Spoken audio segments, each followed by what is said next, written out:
आज हम लोग डिस्कस करेंगे पोटेंशियोमीटर। फर्स्ट ऑफ ऑल मैं ये डिस्कस कर लेना चाहता हूँ कि हम लोगों ने प्रीवियस क्लास में व्हीटस्टोन ब्रिज के बारे में पढ़ा, उसके एप्लीकेशन जो होते हैं मीटर ब्रिज के बारे में पढ़ा, और आज हम लोग पढ़ रहे हैं पोटेंशियोमीटर। ये भी क्लास 12 के पर्पज़ से बहुत ही इंपॉर्टेंट टॉपिक है। इसके न्यूमेरिकल्स आते हैं और इसके लॉन्ग क्वेश्चंस भी आते हैं। तो आज हम लोग बात करेंगे पोटेंशियोमीटर से रिलेटेड बात। पोटेंशियोमीटर को समझने के लिए पहले हमें इसको आइडेंटिफाई करना पड़ेगा कि अगर हम किसी क्लास में जाते हैं या फिजिक्स लैब में जाते हैं तो कौन से इक्विपमेंट को देखकर हम कैसे समझ लेंगे कि ये पोटेंशियोमीटर है। अगर हम उसके डिज़ाइन के बारे में जानेंगे तो ये हमारे लिए कन्वीनियंट हो जाएगा, बड़ी आसानी से हम समझ जाएंगे कि ये हमारा पोटेंशियोमीटर है, ये हमारा मीटर ब्रिज है और ये हमारा स्क्रू गेज है। जो भी हमें प्रैक्टिकल लैब में देखने को मिलता है वो हम लोग उसके डिज़ाइन से समझ लेंगे, ठीक है। तो पोटेंशियोमीटर के पहले हम लोग कंस्ट्रक्शन के बारे में जानेंगे, डेफिनेशन के बारे में जानेंगे, प्रिंसिपल के बारे में जानेंगे, वर्किंग प्रिंसिपल के बारे में जानेंगे, एडवांटेजेस जानेंगे, कैसे वर्क करता है, कैसे प्रैक्टिकल लैब में जाएंगे तो इसको कैसे वायर के साथ में अरेंज करेंगे, वो सारा का सारा इस वीडियो में हम लोग कवर करेंगे। तो सबसे पहले अगर हम फिजिक्स लैब में जा रहे हैं, फिजिक्स लैब में जाने पर हम ये चेक करेंगे कि किस तरह का पोटेंशियोमीटर दिखता है, ठीक है बच्चों। देखते हैं। तो जब हम फिजिक्स लैब में जाएंगे, फिजिक्स लैब में एक वुडन प्लेट मिलेगा, लगभग इतना चौड़ा इस शेप में मिलेगा वुडन प्लेट, और 1 मीटर के आसपास लंबा होता है वो वुडन प्लेट। 1 मीटर के लेंथ का लंबाई का एक वुडन प्लेट मिलेगा। वुडन प्लेट पर यहाँ पर कॉपर के स्ट्रिप से लगा हुआ ये वायर ऐसे जाएगा, फिर ये वायर ऐसे जाएगा, फिर ये वायर ऐसे जाएगा, ये वायर ऐसे जाएगा। इस तरीके से लगभग 4 से लेकर 10 मीटर के आसपास के वायर फैले होते हैं, लगे होते हैं। इसी एक वायर दूसरे वायर के पैरेलल में लगे होते हैं। इस तरह का इक्विपमेंट जहां भी मुझे मिलेगा हम कह देंगे वो पोटेंशियोमीटर है। तो ये तो हमारा प्राइमरी तरीका हुआ। अगर हम फिजिक्स लैब में जा रहे हैं या किसी प्रैक्टिकल को परफॉर्म करना है पोटेंशियोमीटर से रिलेटेड, तो हम उसकी पहचान करेंगे कि वुडन प्लेट होगा, वुडन प्लेट पे 1 मीटर के 8, 10, 4, 5 इस तरीके वायर पैरेलली आपस में एक दूसरे से कनेक्टेड होंगे, ठीक है। लगभग ये 4 से 10 मीटर के आसपास होता है, इस तरीके से कनेक्टेड होते हैं। और उस वायर के पैरेलल में एक स्केल लगा होता है, 1 मीटर का स्केल होता है, वो स्केल भी हमें देखने को मिलता है, ठीक है। ये इसके 2 टर्मिनल होते हैं ए एंड बी। तो ये इसका पहचान हुआ, इस तरीके से हम पहचान लेंगे फिजिक्स लैब में पोटेंशियोमीटर के बारे में। अब बात करते हैं पोटेंशियोमीटर होता क्या है, इसका डेफिनेशन क्या है, हम पोटेंशियोमीटर का यूज क्या करते हैं। तो डेफिनेशन इसका है, it is a device used to measure an unknown EMF और पोटेंशियल डिफरेंस एक्यूरेटली। इसका मेनली जो यूज होता है, पोटेंशियोमीटर का मेनली यूज होता है किसके लिए, ईएमएफ फाइंड आउट करने के लिए। ईएमएफ हो गया, पोटेंशियल डिफरेंस फाइंड आउट करने के लिए, और साथ में एक होता है ईएमएफ जो सेल होता है, सेल का इंटरनल रेजिस्टेंसेस फाइंड आउट करने के लिए भी इसका यूज होता है, ठीक है। वाइडली इसका यूज होता है। पोटेंशियोमीटर का यूज किसमें होता है बच्चों, पोटेंशियोमीटर का यूज होता है बच्चों पोटेंशियल डिफरेंस मेजर करने में, ईएमएफ फाइंड आउट करने में, और इंटरनल रेजिस्टेंसेस फाइंड आउट करने में, ठीक है।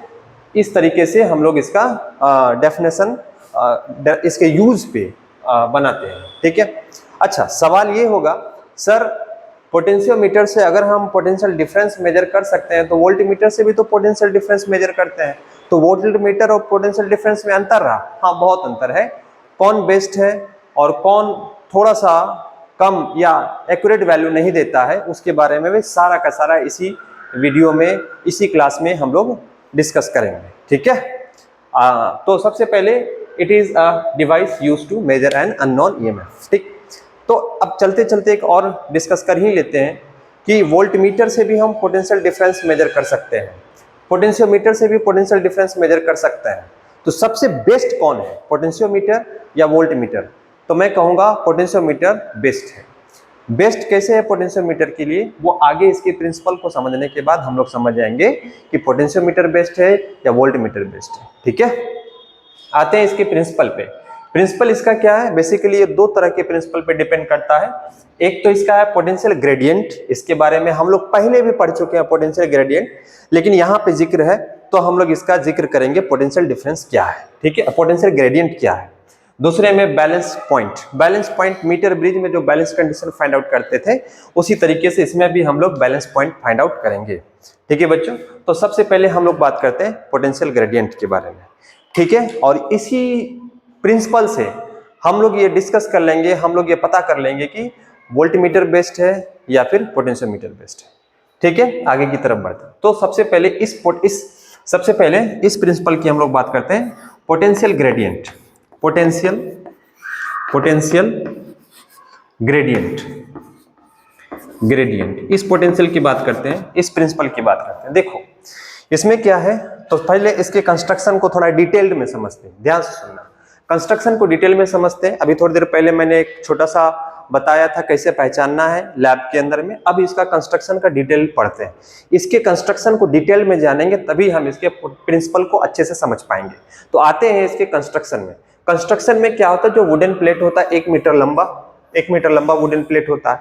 1 मीटर जो लंबा वुडन प्लेट होता है उसमें यहाँ पर एक कॉपर के स्ट्रिप लगे होते हैं। यहाँ पर ये लंबा कॉपर का स्ट्रिप, यहाँ पर भी कॉपर का स्ट्रिप, यहाँ पर भी कॉपर का स्ट्रिप और यहाँ पर भी कॉपर का स्ट्रिप इस तरीके से लगे होते हैं। इस तरीके से 1-1 मीटर का वायर, ये वायर सर, ये वायर क्या चीज का बना होता है? ये वायर बना होता है कॉन्स्टेंटन या बोल सकते हो मैंगनीन वायर। वही वायर जो मीटर ब्रिज में यूज होता था, कॉन्स्टेंटन और मैंगनीन। तो सवाल ये है कि ज्यादातर सर ये फिजिक्स लैब में ये जो पोटेंशियोमीटर मिलेगा मुझे, उसमें जो वायर यूज होते हैं कॉन्स्टेंटन और मैंगनीन वायर का यूज क्यों होता है? मीटर ब्रिज में भी हमने यूज किया, इसमें भी यूज किया। तो इसका सबसे बड़ा इंपॉर्टेंस ये है, इस वायर का यूज करने में सबसे बड़ा एडवांटेज ये है, इस तरह के वायर कॉन्स्टेंटन वायर या फिर मैंगनीन वायर के जो टेम्परेचर कोफिशिएंट ऑफ रेजिस्टेंस होते हैं, temperature coefficient of resistance very low होते हैं। इतना लो कि अगर इसमें करंट फ्लो हो भी जाए, लंबे समय तक फ्लो हो जाए, तो इसके रेजिस्टेंस पे किसी भी प्रकार का कोई इंपैक्ट नहीं पड़ता है। ध्यान से सुनना मेरी बात। कॉन्स्टेंटन या मैंगनीन वायर का यूज करने का सबसे बड़ा पर्पस ये है कि इसमें जो भी इसका जो टेम्परेचर कोफिशिएंट ऑफ रेजिस्टेंस है वो लो होता है। उसके लो होने की वजह से इसमें टेम्परेचर का इंपैक्ट कम पड़ता है। अगर कभी इलेक्ट्रिक करंट ज्यादा भी फ्लो हो जाए तो इसका टेम्परेचर कम रेज होता है। ठीक है, एक तो ये हो गया। दूसरी बात क्या, हाई रेजिस्टिविटी। इसका रेजिस्टिविटी क्या है? वेरी हाई है। रेजिस्टिविटी हाई होने से यूं होता है कि इस वायर का यूज कम करना पड़ता है। ठीक है, और थर्ड थिंग इज दैट हर जगह इस वायर में क्या होता है कि इस वायर को ऐसे डिजाइन किया जाता है कि इसका जो केमिकल कॉम्पोजिशन हो हर जगह यूनिफॉर्म हो, हर जगह बराबर हो। ठीक है, और तीसरा, केमिकल कॉम्पोजिशन अगर बराबर होगा भाई, तो सीधी सी बात है कि ये वायर के जो यूनिफॉर्म क्रॉस सेक्शन एरिया जो होंगे हर जगह यूनिफॉर्म होंगे। क्रॉस सेक्शन एरिया इस वायर के हर जगह बराबर होंगे, हर जगह बराबर होंगे। Is it clear? तो दैट इज वाई कि हम इस तरह के इंस्ट्रूमेंट में ज्यादातर कॉन्स्टेंटन या मैंगनीन वायर का यूज करते हैं। ठीक है, तो ये समझ में आ गया। दूसरा, 1-1 मीटर, ऐसा मत समझना कि 1 मीटर का वायर यहाँ से ऐसे घुमा के ऐसे घुमा के ऐसे घुमा के ऐसे घुमा के ऐसे लेके आए, ऐसा नहीं होता। इसमें 1-1 मीटर के वायर के पीसेस होते हैं। एक टुकड़ा यहाँ पे कनेक्टेड होता है इस कॉपर वायर से, दूसरा टुकड़ा यहाँ पे होता है, तीसरा टुकड़ा यहाँ पे होता है, चौथा टुकड़ा यहाँ पे होता है। तो सवाल ये है कि सर एक बात बताइए, अगर हो सकता था पोटेंशियोमीटर बनाने के लिए हम लोग चाहते तो एक ही वायर को यहाँ से लाके ऐसे घुमा के ऐसे घुमा के ऐसे घुमा के ऐसे घुमा के कर सकते थे, इस तरह की जिगजैग पोजीशन में कर सकते थे। लेकिन यहाँ पे ऐसा नहीं किया गया। 1-1 मीटर के वायर के पीसेस को काटा गया, फिर एक यहाँ पे जोड़ा गया, एक यहाँ पे जोड़ा गया, एक यहाँ पे जोड़ा गया। इसका क्या मकसद है? देखो, ऐसा होता यूं है कि अगर हम यहाँ से यहाँ से यहाँ से यहाँ से यहाँ से एक ही वायर को इस तरीके से रैप कर देते, जिगजैग में कनेक्ट कर देते, तो इसका मतलब ये हुआ कि वायर का लेंथ बढ़ जाता, और वायर का जो लेंथ बढ़ जाता, लेंथ बढ़ने से क्या होता, उसका रेजिस्टेंस बढ़ जाता, और रेजिस्टेंस बढ़ जाने से इसमें जो फ्लो होने वाले करंट हैं उस पे इम्पैक्ट आ जाता।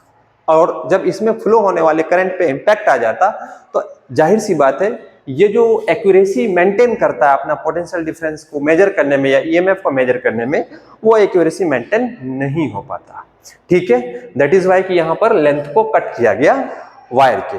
तो एक वायर यहाँ से 1-1 मीटर के वायर को लगाया गया, और लगभग 4 से लेकर 10 मीटर के अराउंड इसको लगाया जाता है। अब रही बात सर ये स्ट्रिप का, इस पे कोई इम्पैक्ट, तो याद करो कि इस कॉपर, याद रखना है कि इस कॉपर का जो रेजिस्टेंस है, ये कॉपर वायर का रेजिस्टेंस है, कांस्टेंटाइन वायर या मैग्नीन वायर पे किसी भी प्रकार का कोई इंपैक्ट नहीं डालता है। फिर से सुन लेना मेरी बात, इस कॉपर भले ही इसमें से करंट पास हो जाएगा, लेकिन भले ही इसमें से करंट पास हो जाएगा, लेकिन उधर से आना, तुम उधर से, तो जब इसमें भले ही करंट पास हो जाएगा, लेकिन इसमें से क्या होगा, इस करंट, इसमें जो पास होने वाला करंट है और इस कांस्टेंटाइन वायर में पास होने वाले करंट का कोई इंपैक्ट नहीं डालता है। ठीक है, इसका जो कॉपर वायर का देखो, ये जो कॉपर स्ट्रिप है, सॉरी कॉपर स्ट्रिप है, इसकी चौड़ाई है। चौड़ाई होने का मतलब क्या हुआ, तुमने फॉर्मूला पढ़ के रखा है, inversely proportional to area. Area बढ़ जाएगा, एरिया बढ़ जाएगा तो इसका रेजिस्टेंस कम हो जाएगा। तो इसीलिए कॉपर स्ट्रिप को इतना चौड़ा बनाया जाता है कि इस कॉपर स्ट्रिप के जो रेजिस्टेंस हैं वो लगभग क्या हो जाते हैं, इग्नोर किया जा सकता है, वो ज्यादा इंपैक्ट नहीं डालता है। तो कांस्टेंटाइन या मैग्नीन वायर की एक स्पेशलिटी ये है कि अगर इसको कॉपर के साथ में कनेक्ट कर दिया जाए तो कॉपर के साथ में किसी भी प्रकार का कोई इंपैक्ट नहीं डालता है, स्मूथली वर्क करता है। ठीक है, ओके। तो इस तरीके से हमने ये वाला जो कॉपर वायर है, सॉरी कॉपर स्ट्रिप है, कॉपर स्ट्रिप का रेजिस्टेंस इस तरीके से डिजाइन किया गया, इतना चौड़ा कर दिया गया कि इस पोटेंशियोमीटर में जो भी इसका रेजिस्टेंस होगा वो लगभग 0 के बराबर होगा, कम होगा, बहुत ही कम होगा, इतना कम होगा कि हम उसको रीडिंग में नहीं ले सकते हैं। फिर उसी के नीचे ये तुम देखो, इस तरीके से स्केल लगा है और वायर की शुरुआत यहाँ से हुई, ये फिर वही एक वायर को यहाँ से कनेक्ट कर दिया, एक वायर को यहाँ से कनेक्ट कर दिया और एक वायर को यहाँ से कनेक्ट कर दिया। वायर स्टार्ट हुआ ए से और कहाँ पहुंचा, बी की तरफ। ठीक है, और इसको ऑपरेट, और नीचे की तरफ क्या लगाया गया, 1 मीटर का स्केल लगाया गया। और इसको ऑपरेट करने के लिए, चूंकि 4 से 10 मीटर के आसपास का वायर होता है, तो इसको ऑपरेट करने के लिए एक स्ट्रॉन्ग बैटरी की जरूरत होती है, और जो इसको इनफ सफिशिएंट ईएमएफ प्रोवाइड कर सके, और वो हमने लगा के रखा है यहाँ पर, ये प्लस और माइनस। Is it clear? और साथ में मैंने ये की लगा के रखा है, की का काम होता है सर्किट को क्लोज करना और ओपन करना। ठीक है, क्लोज कर देंगे। और ये जो तुम देखते हो रिहोस्टेट इसे बोलते हैं, एक टर्मिनल से एक बी पॉइंट से हमने रिहोस्टेट कनेक्ट कर दिया। तो रिहोस्टेट की क्यों जरूरत है यहाँ पे, रिहोस्टेट हमने यहाँ पर इसीलिए कनेक्ट किया ताकि इसमें कांस्टेंट करंट फ्लो हो सके। कौन सा करंट फ्लो हो सके, कांस्टेंट करंट। कांस्टेंट करंट अगर फ्लो कराना है इसमें, ये जो पोटेंशियोमीटर ऑपरेट होता है कांस्टेंट करंट पे ऑपरेट होता है, याद रखना। Constant current, constant resistivity, constant temperature, constant uniform cross sectional area. ठीक है, ये सारी चीज कांस्टेंट होनी चाहिए, तब पोटेंशियोमीटर ऑपरेट होता है, तब एक्यूरेट वैल्यू देता है, अदरवाइज नहीं। Is it clear?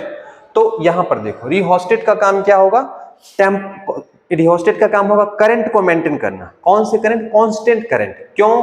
क्योंकि सर यहाँ स्ट्राइप लगाए हैं कॉपर वायर के, और यहाँ पर सर मैग्नीन वायर है। हो सकता है इस स्ट्राइप में जो भी थोड़ा बहुत रेजिस्टेंसेस है, उसकी वजह से इसमें फ्लो होने वाले करंट क्या हो जाएंगे, उस पर इंपैक्ट हो सकता है, या तो डिक्रीज हो सकता है या इंक्रीज हो सकता है। उस डिक्रीज और इंक्रीज के केस में हम उस करंट को कांस्टेंट कर सकते हैं, किसकी वजह से, रिहोस्टेट की वजह से। जब फिजिक्स लैब में जाओगे तुम, एक सिलेंड्रिकल शेप में तुम्हें मिलेगा, उसके ऊपर में क्लिप लगा होगा, उस क्लिप को ऐसे से खींचा जाता है, वो रिहोस्टेट होता है। रिहोस्टेट का काम होता है करंट को कांस्टेंट करना इसमें। तो this is the complete construction of the potentiometer. ठीक है, अब देखो यहां पर ध्यान से, अगर हमने यहां से ईएमएफ, ये सारा का सारा कंस्ट्रक्शन आई थिंक मुझे लगता है समझ में आ गया होगा। अब यहां पर हमने क्या किया, ईएमएफ से करंट को सप्लाई किया, की को ऑन किया, सर्किट क्लोज हो गया, और ईएमएफ से ये पूरे सर्किट में करंट फ्लो होना शुरू हुआ। कौन सा करंट, कांस्टेंट करंट। रेजिस्टिविटी भी कांस्टेंट, क्रॉस सेक्शन एरिया भी कांस्टेंट, टेम्परेचर भी कांस्टेंट।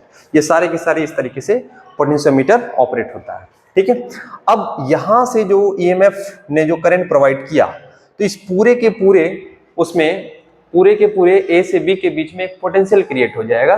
पोटेंशियल, ये ए से बी के बीच में पोटेंशियल क्रिएट हो जाएगा। हमने बोला, मान लेते, सपोज करते हैं ए से बी के बीच में जो पोटेंशियल डिफरेंस है V है, तो अगर V है तो ए पे कितना है, V हो जाएगा, और बी पे कितना है, 0 हो जाएगा। तभी तो दोनों का पोटेंशियल डिफरेंस कितना हो जाएगा, V - 0 0 हो जाएगा।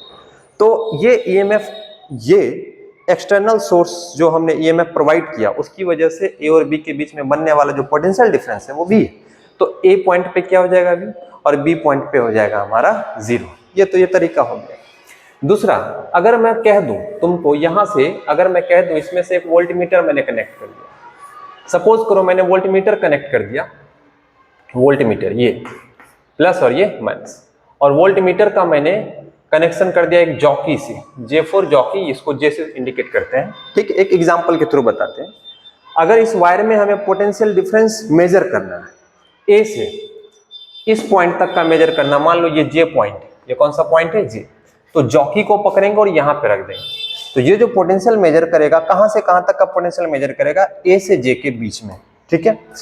अगर हमने वोल्टमीटर यहां लगाया, क्योंकि देखो ये क्या होता है, ये ईएमएफ A से B के बीच में पोटेंशियल डिफरेंस क्रिएट किया, वो कितना है, V है, लेकिन इस बीच में हम मेजर करना चाहेंगे, तो हम जब मेजर करेंगे, तुम देखो, तो हम मेजर करना चाहते हैं इस पॉइंट पे पोटेंशियल डिफरेंस, तो हम क्या करेंगे, वोल्टमीटर का जॉकी इस पॉइंट पे रख देंगे और A से J के बीच में हमें क्या मिल जाएगा, पोटेंशियल डिफरेंस मिल जाएगा। लेकिन ये पोटेंशियल डिफरेंस किस पे डिपेंड कर रहा है, वायर की लेंथ पर। इस लेंथ पर पोटेंशियल डिफरेंस कुछ और हो जाएगा, इस लेंथ पे पोटेंशियल डिफरेंस कुछ और हो जाएगा, इस लेंथ पे पोटेंशियल डिफरेंस कुछ और हो जाएगा। तुमने एक चीज देखा, इतने बड़े वायर में पोटेंशियल डिफरेंस लेंथ पे डिपेंड कर रहा है, अलग अलग लेंथ पे जाएंगे तो अलग अलग हमें वैल्यू मिलेगा। फॉर एग्जाम्पल के लिए हम इसी को लेते हैं, एग्जाम्पल के लिए, बाकी हम इसको डिटेल में समझेंगे। अगर हम उस पर जाते हैं तो पोटेंशियल डिफरेंस हमने जो निकाला, मान लेते हैं ऐसा, A से J के बीच में पोटेंशियल डिफरेंस हम लोग लेते हैं, potential difference of A and J के बीच में होगा, वो मान लेते हैं V है, ठीक है। और लेंथ मान लेते हैं, लेंथ मान लेते हैं L है। इज इट क्लियर, A से B, अब ये समझ में आ गया। अब पोटेंशियल डिफरेंस A से J के बीच में, देखो potential difference of A J मतलब A और J, या फिर कह सकते हैं पोटेंशियल डिफरेंस बिटवीन, यहाँ पर कह दो पोटेंशियल डिफरेंस बिटवीन, शॉर्ट में इसे potential difference between A and J V, example के तौर पे मान रहे हैं, एग्जाम्पल के तौर पे मान रहे हैं, बाकी फिर पूरे वायर को हम लोग कंसिडर करेंगे।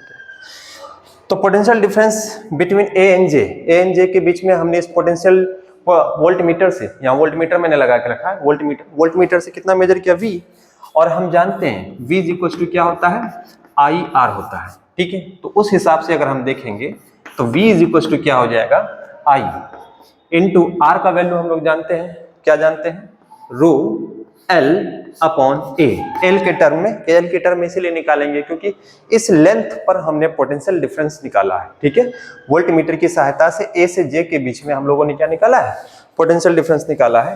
और पहले ही मैंने बता के रखा है तुम्हें कि I जो पोटेंशियोमीटर ऑपरेट होता है कौन से करंट पर, कांस्टेंट करंट पर, रेजिस्टिविटी भी कांस्टेंट है और एरिया भी क्या है, कांस्टेंट। बदलने वाली चीज क्या है सर, हर लेंथ पे इसका क्या बदल जाएगा, पोटेंशियल डिफरेंस बदल जाएगा। तो ये वेरिएबल इसमें L और I क्या है, कांस्टेंट है, रो क्या है, कांस्टेंट, रेजिस्टिविटी भी कांस्टेंट है, एरिया भी कांस्टेंट है। जब ये सब कांस्टेंट है तो हम मान लेते हैं, ऐसा मान लेते हैं I रो A अपॉन क्या हो गया, हमको इसको हम मान लेते हैं K। इज इट क्लियर, हमने इसको मान लिया K, तो इसको हटाने के बाद ये हो जाएगा हमारा KL हो जाएगा। अब ये जो KL आया, इसको यहां से आगे करते हैं, ये जो KL आया, K इज इक्वल टू हम लोग लिखेंगे V upon L, K is equal to हमने क्या लिखा, V अपॉन L। K, ये जो K V अपॉन L आया, इसका मतलब ये हुआ कि ये जो K का वैल्यू है, ये जो K का वैल्यू है लेंथ बढ़ने पर घटता चला जाएगा, घटता चला जाएगा, घटता चला जाएगा, और लेंथ कम होने पर K का वैल्यू बढ़ता चला जाएगा, ठीक है। K अगर लेंथ देखो, इसका लेंथ इतना है 4 मीटर, 10 मीटर, 12 मीटर, जितना ज्यादा इसका लेंथ बढ़ेगा उतना ज्यादा K का वैल्यू क्या हो जाएगा, कम हो जाएगा, और जितना कम वैल्यू आएगा उतना ज्यादा एक्यूरेट देगा ये वैल्यू। कैसे देगा, ध्यान से सुनिए। पहले अगर हम इसका ग्राफ बनाना चाहेंगे तो ग्राफ अगर हम बनाएंगे, यहाँ पे देखो ग्राफ बनाएंगे, V और L के बीच का ग्राफ बनाएंगे, V और L के बीच का ग्राफ बनाएंगे, तो तुम देखो मैंने बोला था अगर ये पूरे वायर के लिए हम बनाएंगे तो अगर A से B का, या फिर A से B छोड़ दो, या फिर A से J के ही बीच में ले लो, A से J के बीच में अगर पोटेंशियल डिफरेंस कितना है, V है, तो ये मान लिया V और ये क्या हो गया तुम्हारा 0, ठीक है। पोटेंशियल डिफरेंस V एंड 0, तो ये बीच का लेंथ हमने ले लिया इस समय L, ये बीच का लेंथ हमने क्या ले लिया, L, समझना जरा इस चीज को।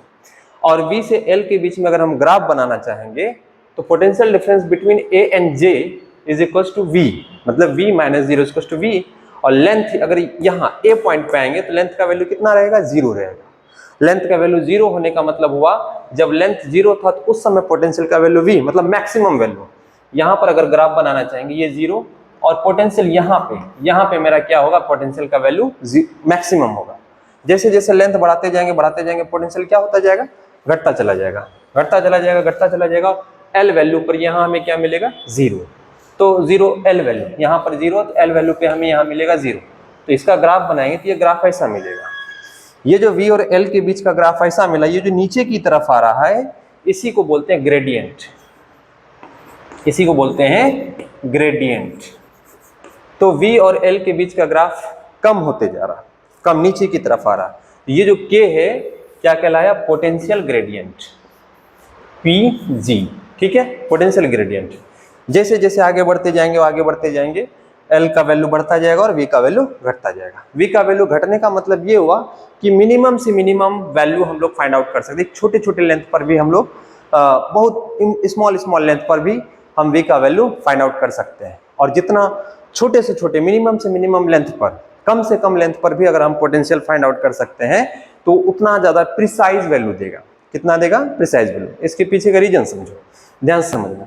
प्रिसाइज वैल्यू फाइंड आउट करने के लिए ही पोटेंशियोमीटर का वायर का लेंथ बड़ा किया जाता है, 4 से 10 मीटर के आसपास रखा जाता है। क्यों, जितना ज्यादा L होगा उतना ही कम पोटेंशियल ग्रेडियंट का वैल्यू आएगा, और जितना कम पोटेंशियल ग्रेडियंट का वैल्यू आएगा उसका मतलब ये हुआ कि पोटेंशियल डिफरेंस या EMF जो हम एक्यूरेटली मेजर कर रहे हैं वो मिनिमम से मिनिमम लेंथ या प्रिसाइज वैल्यू दे रहा है। कौन सा वैल्यू दे रहा है, प्रिसाइज। जितना छोटा उतना ज्यादा प्रिसाइज। देखो इसके पीछे का रीजन समझो, एक एग्जांपल के थ्रू मैं समझाता हूं, ध्यान से समझना। एग्जांपल ये है कि 3 आदमी है, 3 आदमी में एक के पास है घंटे की सुई, दूसरे के पास एक घड़ी दे दिया, मैंने घड़ी दे दिया, और उस घड़ी में एक आदमी के पास, देखो ध्यान समझना, मैं इसको समझा रहा हूँ। कहाँ पे समझा दो, यहाँ पे, सपोज करो यहाँ पे मैं यहाँ पे समझा रहा हूँ, यहाँ इस जगह पे एक आदमी है A, B और C। इसके पास जो घड़ी है उसमें केवल और केवल कितना है, घंटे की सुई है। B आदमी है, इसके पास घंटे और मिनट दोनों की सुई है। और C आदमी है, इसके पास है घंटे, मिनट और सेकंड तीनों की सुई है, ठीक है। A आदमी के पास अभी जो इसका नीडल है कहाँ से कहाँ है, 12 और 1 के बीच में है, 12 और 1 के बीच में है। अगर कोई तुमने उससे पूछा या हमने उससे पूछा A आदमी से अभी कितना बज रहा है, वो हमें बोलेगा 12 बज रहा है, जबकि घंटे की सुई 12 और 1 के बीच में है, और उसके पास जो घड़ी है केवल और केवल कौन सी सुई है उसमें, घंटे की सुई है। तो 12 और 1 के बीच में, तो वो बोलेगा सर अभी हमारी घड़ी में 12 बज रहा है। तो इसने बोला सर 12 बज रहा है, और इसके पास जो घंटे की सुई है अभी 12 और 1 के बीच में जरूर है, लेकिन 12 और 1 के बीच में है, और ये जो मिनट की सुई है 11 पे है। तो ये बोलेगा सर 12:55 हो रहा है, ठीक है, समझना। तो ज्यादा अच्छा वैल्यू किसने बताया, जाहिर सी बात है A से ज्यादा अच्छा वैल्यू किसने बताया, B ने बताया। क्यों बताया B, क्योंकि घंटे से कम होता है मिनट, मिनट का भी वैल्यू उसने बता दिया, ठीक है। अब आते हैं C की तरफ। C ने बोला कि C से अगर किसी ने टाइम पूछा तो क्या है सर कितना बज रहा है, तो C ने बोला मान लेते हैं ऐसा, C की जो घड़ी की सुई है 12 और 1 के बीच में घंटे की सुई है, और 11 पे इसका मिनट की सुई, और 6 पर है इसका सेकंड की सुई, ठीक है। तो ये बोलेगा सर 12:55 और 30 सेकंड। तो ये जो C ने टाइम बताया, मैक्सिमम टाइम बताया, उससे कम टाइम बताया, और मिनिमम से मिनिमम वैल्यू भी बता दिया, सेकंड का वैल्यू मतलब मिनिमम। तो मुझे ये बताओ सबसे प्रिसाइज वैल्यू किसने बताया, तो C ने बताया सबसे प्रिसाइज वैल्यू। क्यों बताया C ने, इसीलिए बताया क्योंकि वो छोटे से छोटे टाइम को भी कंसीडर कर लिया, छोटे से छोटे यूनिट को भी क्या कर लिया, कंसीडर कर लिया, ठीक है। तो उसी तरीके से हम कहते हैं कि जितना मिनिमम से मिनिमम वैल्यू अगर हम लोग फाइंड आउट कर सकते हैं छोटे छोटे लेंथ पर भी जाके, तो that would be the precise value. Is it clear. इसीलिए मैंने कहा ये जो K = V/L, K यहाँ पर जो है पोटेंशियल ग्रेडियंट कहलाएगा, और L का वैल्यू जितना ज्यादा होगा उतना ही कम पोटेंशियल ग्रेडियंट होगा, और जितना कम पोटेंशियल ग्रेडियंट होगा उतना एक्यूरेट, उतना प्रिसाइज वैल्यू देगा पोटेंशियोमीटर। इसीलिए पोटेंशियोमीटर के इतने लंबे वायर बनाए जाते हैं। आई थिंक मुझे लगता है ये क्लियर हो गया होगा। ये पोटेंशियल ग्रेडियंट इसका एक प्रिंसिपल है। दूसरा जो होता है बैलेंस पॉइंट। बैलेंस पॉइंट का यूज हम लोग करते हैं जब हम इसका यूज करेंगे किसी सेल का ईएमएफ फाइंड आउट करने के लिए, तो सेल का ईएमएफ फाइंड आउट करने के लिए जब हम इसका यूज करेंगे तो सेल में क्या करते हैं कि अभी मीटर ब्रिज में हम लोग जिस तरीके से बैलेंस पॉइंट करते थे, जॉकी को स्लाइड करते थे किसके ऊपर में, वायर के ऊपर में, तो एक पॉइंट हमें फाइंड आउट करना होता था जहां पर कि गैल्वेनोमीटर का रीडिंग क्या आ जाए, 0 आ जाए। सेम वही प्रोसेस इसमें भी करेंगे। जो सेल का हमें ईएमएफ फाइंड आउट करना होगा उस सेल को गैल्वेनोमीटर से कनेक्ट करेंगे और गैल्वेनोमीटर के जॉकी को लेकर इस पे स्लाइड करेंगे और तब तक स्लाइड करते जाएंगे जब तक कि हमें 0 डिफ्लेक्शन ना आ जाए। और जरूरी है कि इसमें से जब हम इसमें सेल लगाएंगे तो 0 डिफ्लेक्शन आ ही जाएगा एक समय बाद। ठीक है बच्चों, तो और क्यों आ जाएगा 0 डिफ्लेक्शन, इसके पीछे का मैं कारण बताता हूँ। इसका दूसरा प्रिंसिपल अब हम लोग एक्सप्लेन करते हैं। कौन सा एक्सप्लेनेशन होगा, बैलेंस पॉइंट। ठीक है, ठीक है, तब तक इसे नोट कर लो।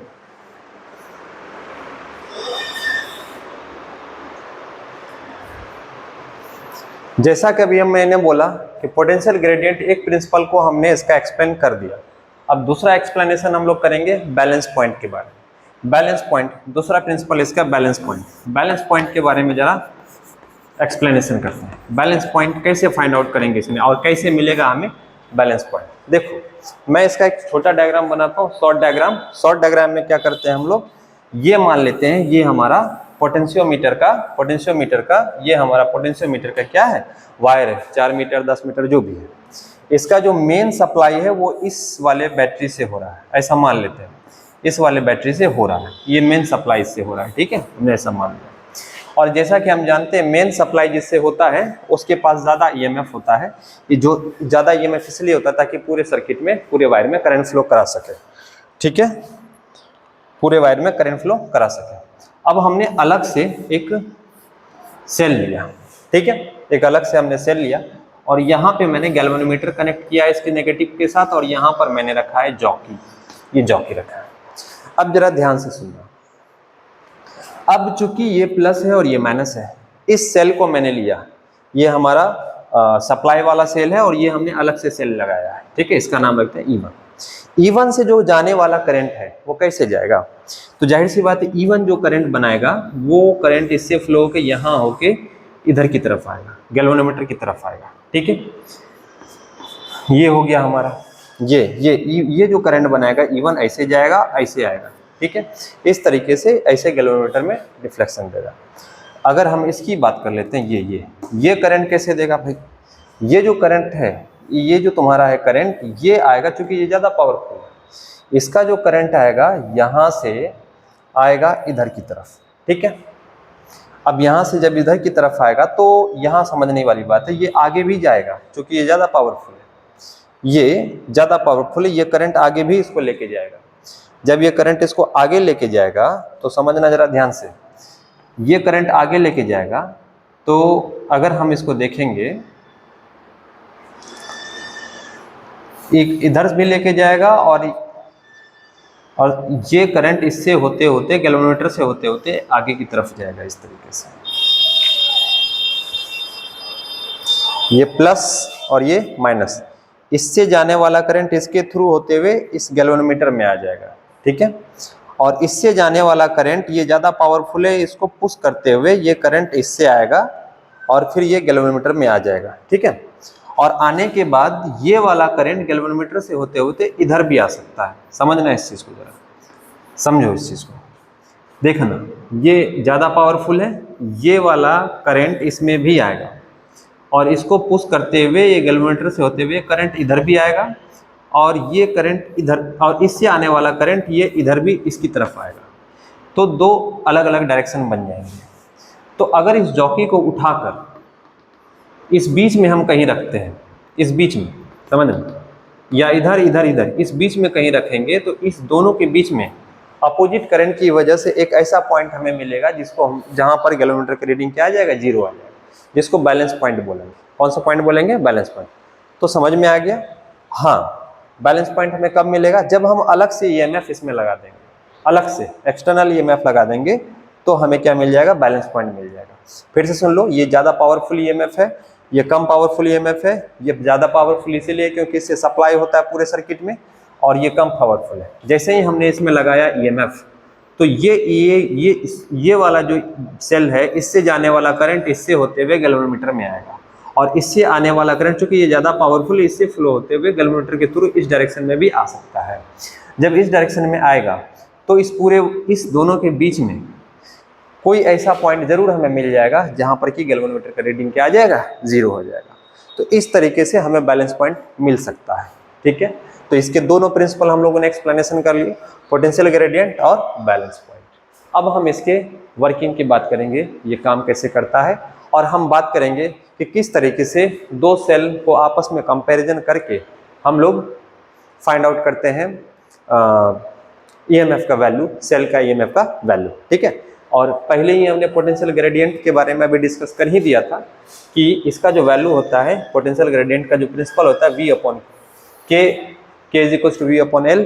अगर हम पूरे वायर के लिए लेंगे तो potential difference between A and B पूरे वायर के लिए होगा, और लेंथ ऑफ द वायर, ये पूरे वायर का लेंथ को इसमें डिवाइड करना पड़ेगा। जो ईएमएफ हमने लगाया उस ईएमएफ की वजह से इस पोटेंशियोमीटर के ए और बी के बीच में बनने वाला पोटेंशियल डिफरेंस का वैल्यू यहाँ रख देंगे, और पूरे वायर का जो लेंथ होगा उसको यहाँ रख देंगे। उससे हमें पोटेंशियल ग्रेडियंट का वैल्यू फाइंड आउट हो जाएगा, के का वैल्यू। और बैलेंस पॉइंट हम अगर अलग से सेल जिसका ईएमएफ हमें फाइंड आउट करना है, सेल लगाने के बाद हम उसमें से इस वायर में, मतलब इस वायर में कहीं पर भी वो जॉकी रखेंगे, जिसकी वजह से हमें बैलेंस पॉइंट मिल जाएगा, और बैलेंस पॉइंट से हम फिर सेल के ईएमएफ का कंपैरिजन करके उसका फाइंड आउट करते हैं लेंथ मेजर करने के बाद। ठीक है, इसको नोट करो।